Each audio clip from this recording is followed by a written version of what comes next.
Welcome to Closer to Venus. I'm Johnny Burke. Today's guest is Brent Satterfield. He is a DNA scientist, the founder of the Inner World Movement, and author of Bringing Heaven Home. Today, we'll be talking about how multiple experiences of heaven changed his life.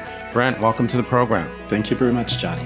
How did you go from being a prominent DNA scientist in global health to energy healing, a Hindu ashram, and even beyond that?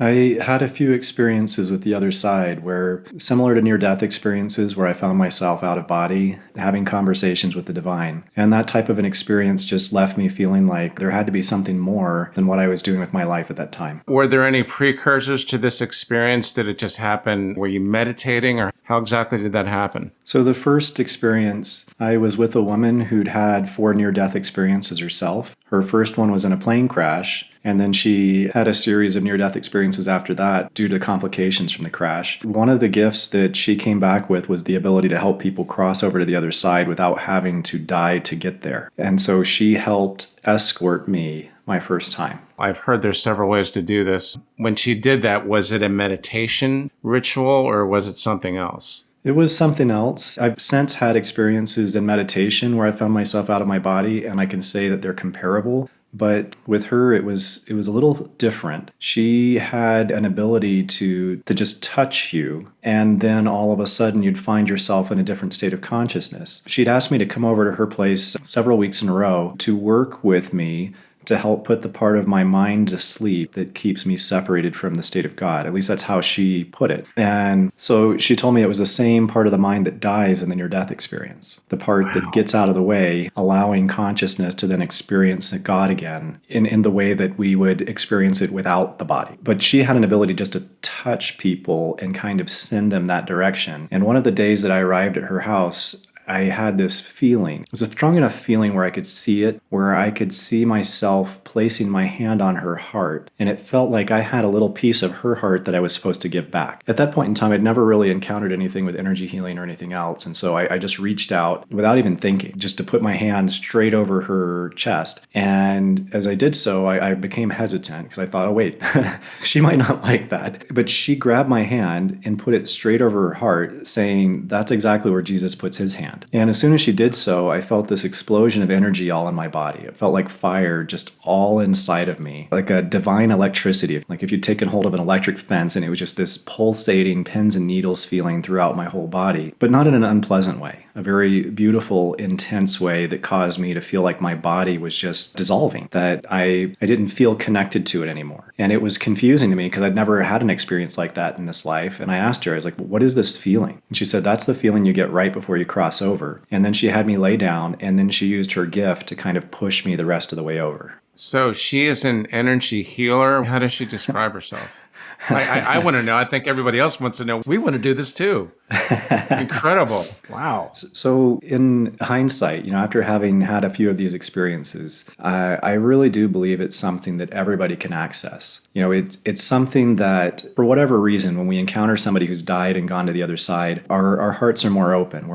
We allow them to have these special gifts, to interact with us in a way that can help us transition to the other side, have an experience that's beautiful. But I don't believe it's limited to those individuals. Each one of us has a connection with the divine already. It's part of our nature. It's who we are. We just haven't woken up to it yet. And so a large part of this is, first off, just having the awareness, wait a minute, I can have an experience like that. This is possible for me. And then perhaps the second part would be to let go and trust your heart. So in my case, my heart led me to interact with this woman who'd had a series of near-death experiences. It's unlikely that any of your listeners are going to be led to that same person or led to have an experience in that same way. But in following their own hearts, they may be led to, a Hindu ashram. They may be led to energy healing. They may be led to have any number of experiences that catalyze this connection. I do believe there are several ways to do that. It sounds like an amazing experience. Now, in your newest book, and you have several, Bringing Heaven Home, it's about awakening or about the multiple experiences of heaven that you had. Can you tell us a little bit more about that? Sure. I come out of a rigid Christian background, and so a lot of my views on heaven initially were structured by what I'd learned in a church setting. What I found as I started having experiences with the other side is that the love that exists on the other side is bigger than what can be contained in any one doctrine. The first few experiences I had, they kind of conformed with some of the things that I had learned about in church. They were more open, they were more loving, but the symbols that were given to me were all symbols that I would be familiar with, that would allow me to feel safe and comfortable, that would allow me to receive the love that was being offered. And as the experiences continued, I began to have more experiences that did not conform to my religious upbringing. Experiences that helped me to open further and see the greater potential for love, not just in my own tradition, but in traditions of others around the world. We are all hearing the word awakening quite a bit these days, otherwise known as ascension. Is this related to the experience that you had, or is that something separate? It's absolutely related. I don't think it's possible to have an experience with heaven without it involving some form of awakening. And maybe to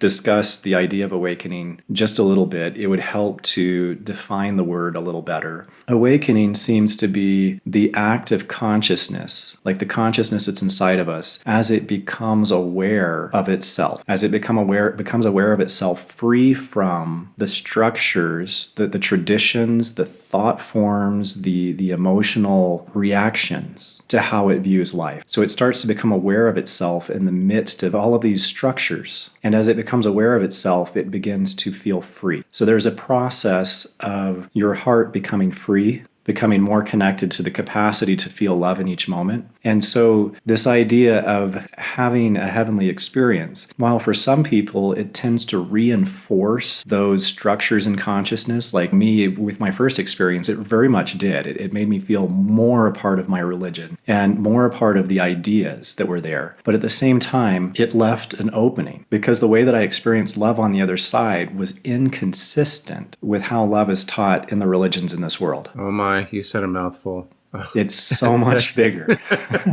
Let's talk about that for a while, because these are very, very big subjects. There seems to be, at some point in the road, one route goes this way and the other road of maybe higher consciousness has to split off at some point. Does that make sense to you, or is your path a little bit different from that? So as I encountered more and more experiences of heaven, one of the things that I saw was that learning is not linear. It's almost like you're in a university, and there are some religions that are espousing that English is the only true class that you can take, and others that math or science or business or whatever it is. But you find yourself in these classes, you're learning, you're loving life. And so I do believe it's possible to be Catholic and undergoing an awakening process. Because just because you're in a certain structure of consciousness doesn't mean you can't become more self-aware. So you can become a liberated Catholic. You can become a liberated Buddhist. But you can also become a multidisciplinary individual where you begin to learn from the lessons in multiple pathways.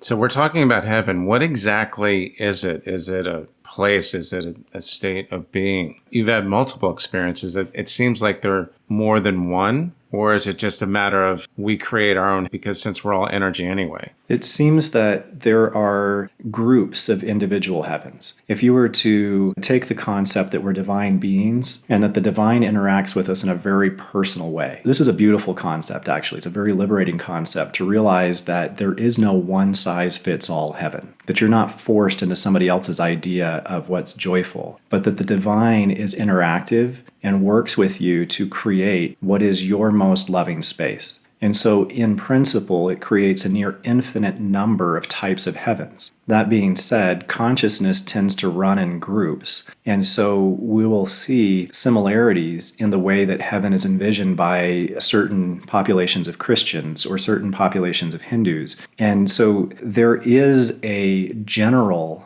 version of heaven depending on the culture that you're coming out of. And so it's something that people can relate to. It's still very personalized. Otherwise, it wouldn't be heaven, because it interacts with what you are, with what brings you the highest degree of love.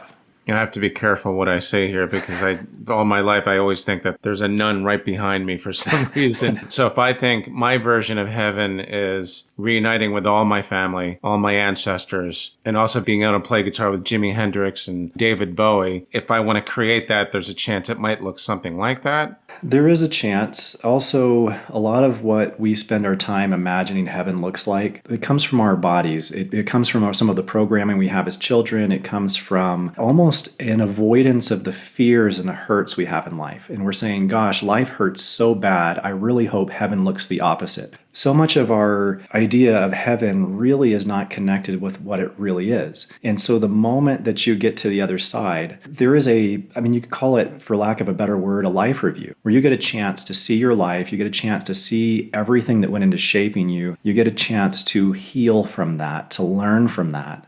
But it doesn't take long. So there may be a moment of revisiting the David Bowie experience. And Right? That would be incredible. if it ends up being more than a moment, because time doesn't really work there the way it does here, if that moment ends up being, 1,000 years or whatever it is, you can have that experience until your heart is full, you've learned what you need to learn from it, you can move on. But heaven ends up almost being the state we achieve when we are liberated from all of our prior conceptions of heaven. I like that, and I'm sure a lot of people will definitely like that as well. And it does sound liberating. Now, tell us about your experiences. I know that you have several. What was it like? What did it feel like? So I'm going to start with the time concept first, just because that's a fun one. On that state, your mind is no longer learning in a linear fashion where you have to understand, where the logic has to be laid out in a way that can build and allow you to understand a principle.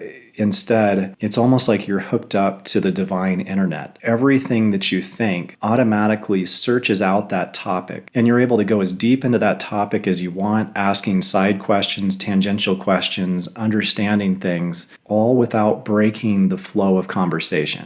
It's just all of this information instantly downloaded, understood, and it's downloaded in a way that it almost feels like you had gone down a different branch or time way of reality to live or have an experience.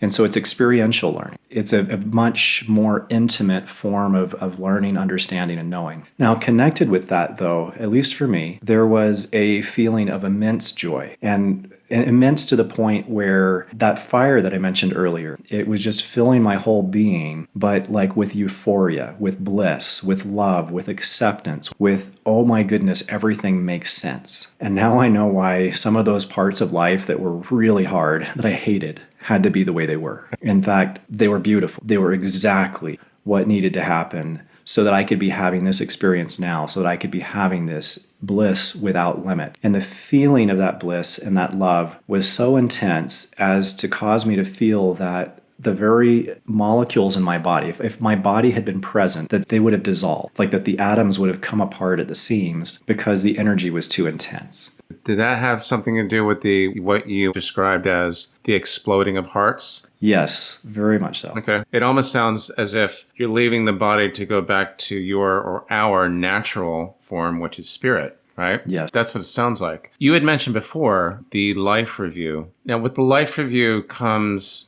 the council of elders, and where you get to review your life and see how you did, what you did right, what you did not do right. Did you get an experience of the life between lives where you got to see how you would reincarnate? So I was not shown anything about how I might reincarnate. The first life review, because I've undergone several aspects of it. With each new experience, I've had more life to review, and then more context to understand the things that have happened earlier in my life. And so the life review has evolved over time. But my first one was with a group of angelic beings who took me through my religious understanding and the way that I related to my religion and helped me make sense of it and helped me see symbols and understanding. And that was a very beautiful thing for me. The second one, I was with Jesus, and it was much more intimate and going into the areas of my life. Coming out of the Christian background, I would always imagine that meeting God or meeting Jesus, that there'd be this element of judgment, that you'd get there and he'd be like, oh, look at this time, when you were 13 years old and you did this. And it's like, oh, wait.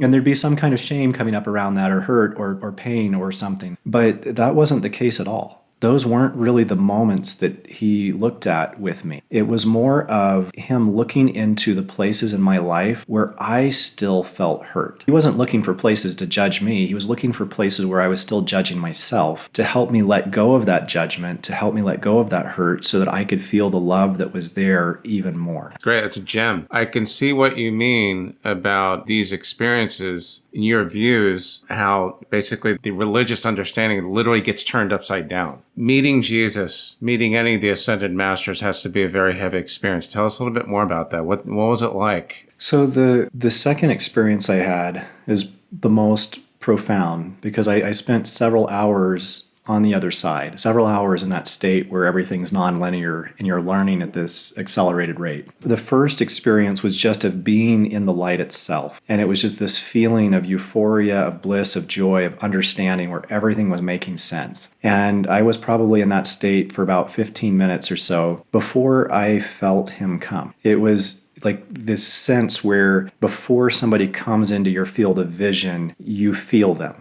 You know they're coming. And I felt him before I saw him. And then I saw him. Coming out of my Christian background, it's an amazing experience to be with any ascended master. But to be with one of the ascended masters who has formed your childhood beliefs, who is the deity from your religious perspective, it is an overwhelming experience. It's the type of experience where you fall to your knees, not because it's what you're supposed to do or what you're taught, but because of the overwhelming heart emotion that's just coming out. It felt like another explosion of my heart. Like already having gone into that beautiful love in the light itself, where I felt like my atoms would have come apart had my body been present. Now I'm finding that whole experience exploding that much higher coming into his presence. And then feeling his love envelop me, feeling him take me. It's a non-physical experience, but at the same time, like our minds relate to it almost like it is physical, almost like he was enveloping me physically and holding me. And as he's looking into my being, that I'm seeing what he's seeing, that he's showing me these different areas from my life. It's like without even words. It's like his intelligence, his understanding is just leading me through these memories in my lifetime and helping me to see where I've felt hurt and unable to let go, and that he's allowing that process to let go. My experience continued on beyond that, beyond the initial healing, because once he'd led me up to the present, he started to show me the future, the point in time when the earth transforms and becomes new.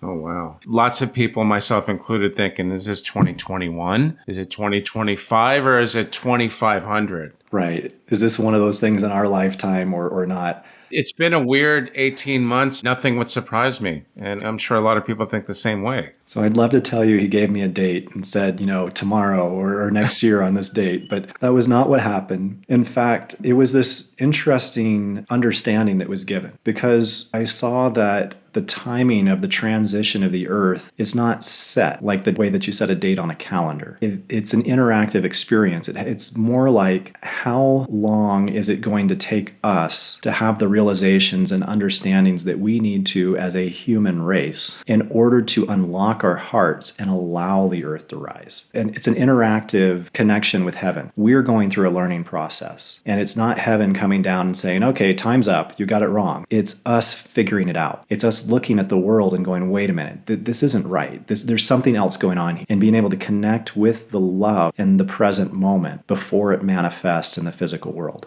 Which pretty much brings us back to ascension. Interesting point someone brought up to me the other day was the reason why we're seeing a lot of upheaval, Black Lives Matter, what's been going on with the political system in the last couple of years and so on, is because we're moving from the third density or dimension to the fourth and the fifth, and or, as another woman explained it, moving from the masculine to the feminine energy. Is that related to what's going on, or? I would accept both those explanations. There is a transformation that's going on, and we're going to see changes in the world. And depending on the perspective that we hold as the world continues to change, we can either be afraid of those changes or we can be joyful in them. It's kind of like the pandemic last year. At the outset of the pandemic, there were some people who were very fearful. For me, I felt the joy of the earth coming to rest as people stopped what they were doing for the first few weeks, for the first couple of months. And it just felt like a peace that the earth was resting. I believe that these transformations, they can be some of the scariest things that people have encountered, or they can be some of the most joyful. 2020 was one of the best years I've ever had. It can change for us depending on our outlook. Are you coming from the perspective of the egg that is being broken, or from the baby chick inside that is being birthed? And if you're the egg, that is, if you are the part of the mind that sees itself as a separate individual that needs protecting, it can be very scary because that is being broken to release the light that's inside.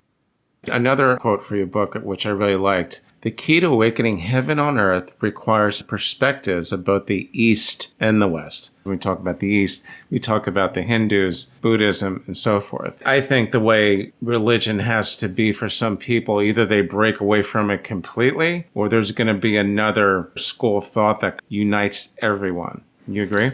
Something very much like that, because while I do believe that people will be able to move in to the new consciousness in their religions, the way that they relate to their religions is going to have to change. Because right now it is still a very small-minded approach. And I'm not referring to any one religion. They're all in that space.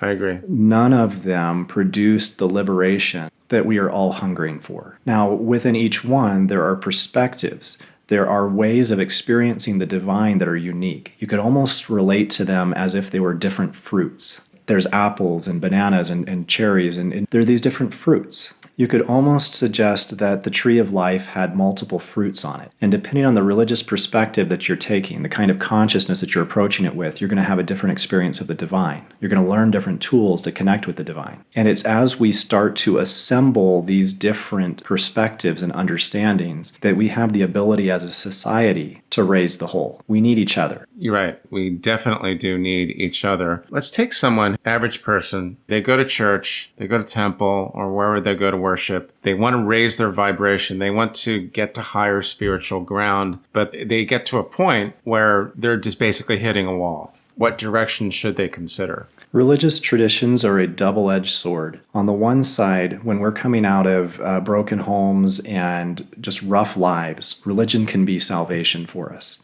But on the other end, we eventually hit the ceiling, where we go as far as the religion allows us, and the voices in our lives are no longer helping us move forward, but they're holding us back. And at that point in time, it's a sign to us that it's time for us to evolve, that our continued evolution requires us to let go of the crutches that helped us move to the point we're at, and to take hold of the light that is in our hearts. We have to come to trust the connection that each one of us has with the divine. No one else can tell you what you need to be doing in this moment, or where you need to go, or the steps you need to take to awaken. You've got to be able to trust your own heart, to let go and surrender, to allow life itself to lead you to your next step. And that's going to look different for each person on this show. It's not going to be the same for any of them as it has been for me, or as it has been for you. So in other words, someone might get lucky and have really good intuition and just happen to go see a shaman or a healer or learn how to meditate and get to that place. Many people think there's a lot of good information in the Bible, but it's also the subject of the longest phone game in recorded history.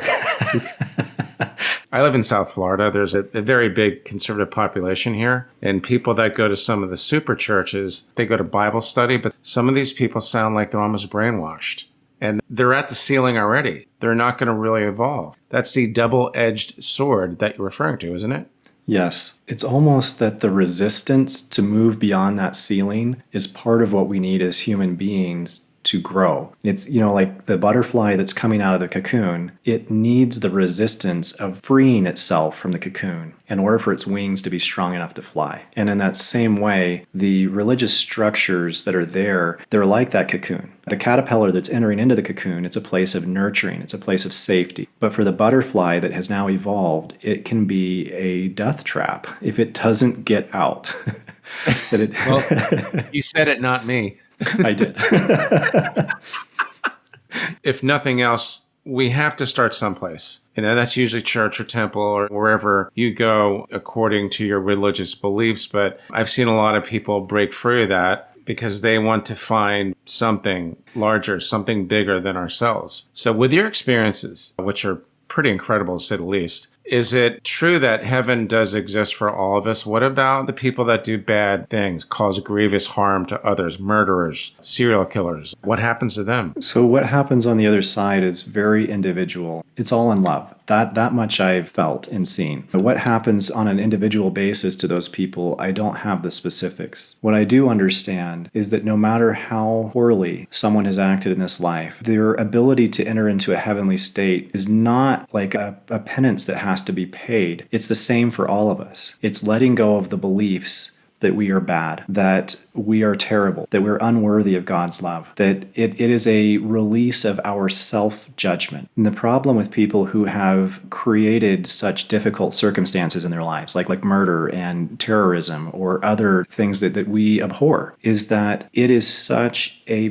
powerfully self-condemning state for them to be in. They have triggered laws that are present in the way that the world is structured in such a way that it becomes difficult, if not impossible, to release themselves from that self-judgment. So in going to the other side, when what's inside of them is amplified, it's possible for them to amplify pain in a way that I would not wish on anyone. It's possible for them to amplify hurt. And so my prayer for everyone, after having experienced the heavenly love, there's no one in this world that I would look at and say, they deserve to suffer. There absolutely no one. It's just this feeling of, I want all of my brothers and sisters, all of these incarnations of the divine being, to be liberated, to be returned to their native state, to be freed from all forms of judgment, from self-judgment, from the judgments of others. I don't think that you can feel the love that's on the other side in its pure state and still harbor any judgment for any person in this world. Here's an example. There's a woman, she had a relationship with a boyfriend. They broke up. The boyfriend killed his girlfriend, shot the two daughters. The daughter survived. Years later, a medium was called in to do a reading for the daughters. The mom came through, right? And the boyfriend came through. And according to the medium, who is a fairly established one, she's not a rookie, what she explained to me was that this man, the boyfriend, was in what looked like an interrogation room with his guides because he was made to feel the atrocity, pain that he caused others. With your experience, can you say, I think that's probably accurate, those people that did heinous things are going to feel the pain they caused others? I do believe that there is a moment. It's impossible for us to go through and not at some point become conscious of the pain that we've caused. At the same time, heaven's purpose isn't for us to dwell in that. The feeling of the pain is to help liberate us. It's to help us learn. It's to help us grow and evolve. And even to the extent that we've been victims, the people that have played the part of the perpetrator, and I use that word intentionally, played, because it's almost like a drama where we signed up to have different roles, to experience different things, and we've just forgotten that we agreed to be the victim or the perpetrator or whatever. But part of coming out of this drama is waking up to the fact that it is a drama and releasing the pain of, whether you're releasing the pain of the victim or the pain of the perpetrator, there's a process of releasing it. And when you are still in the perspective of the drama, it appears like you are being held captive in a room, in an interrogation room, that you cannot get out because you are still playing the role of the perpetrator. But if there is awakening, and it's difficult to do, I don't know that it's an easy thing for perpetrators to go through this process, but to the extent that they can remember the divine light that existed before the perpetrator existed, they can release the hell that they're in. They can be liberated from it. Just as the victim, if they can remember the divine light that existed before they became the victim, they can release that hell. And then there is liberation. But it's the same process for both victim and perpetrator. It's just oftentimes it seems to be easier for the victim.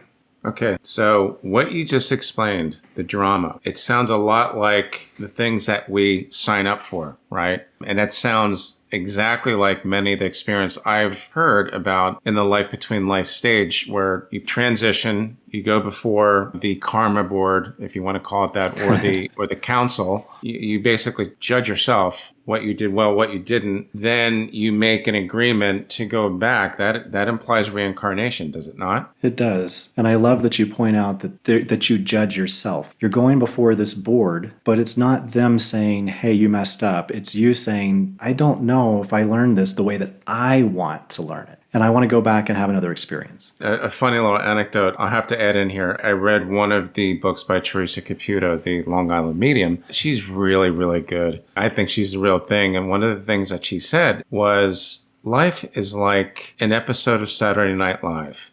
The cast is the same. They're always changing their costumes for all their skits, but at the end of the night, they all hug. Yes. It's brilliant. She tries to make light of it because her business, being a medium, gets into some pretty heavy stuff, obviously. Right. And that's consistent with what many people have told me about the in-between stage, where you meet the elders and your spirit guides and you make soul agreements.